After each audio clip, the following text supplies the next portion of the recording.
Social મીડિયામાં તમારા જે વિડીયો આવે છે એ પ્રમાણે તમે લોકો જે જરૂરિયાતમંદ માણસોને જે મદદ કરો છો, મારા વિસ્તારમાં પણ એક ઘર એવું છે કે જેને આગળ પાછળ કોઈ રળી શકે એવું નથી, બાળકો નાના છે અને ખૂબ જરૂરિયાતમંદ છે.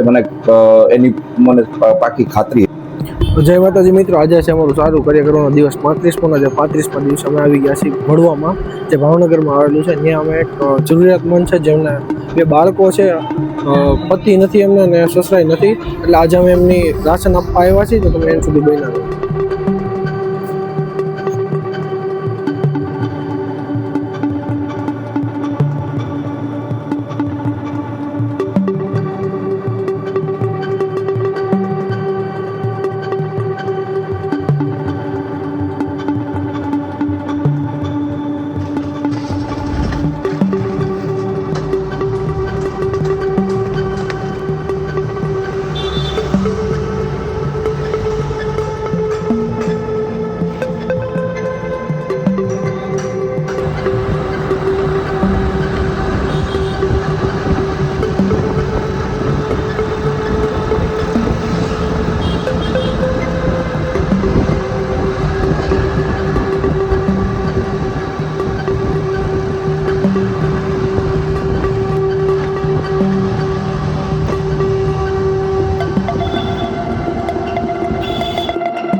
તો આજે અમારો વિડીયો જોયો હતો હકુબા જાડેજાએ, તો અમને અમારો સંપર્ક કર્યો હતો.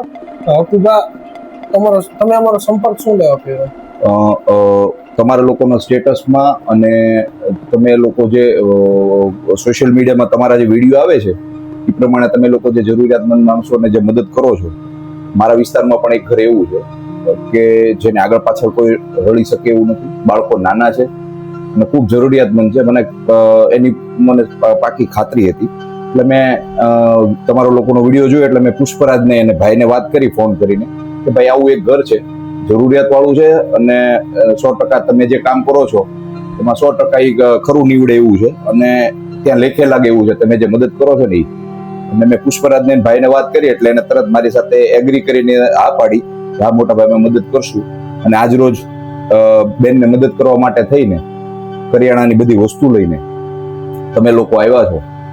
તો મને એવું લાગે છે કે તમે આવા નવા સારા કામ કરતા રહો, જરૂરિયાતમંદ માણસોને મદદ કરતા રહો અને ભગવાન તમને ખૂબ પ્રગતિ કરાવે આ કામમાં.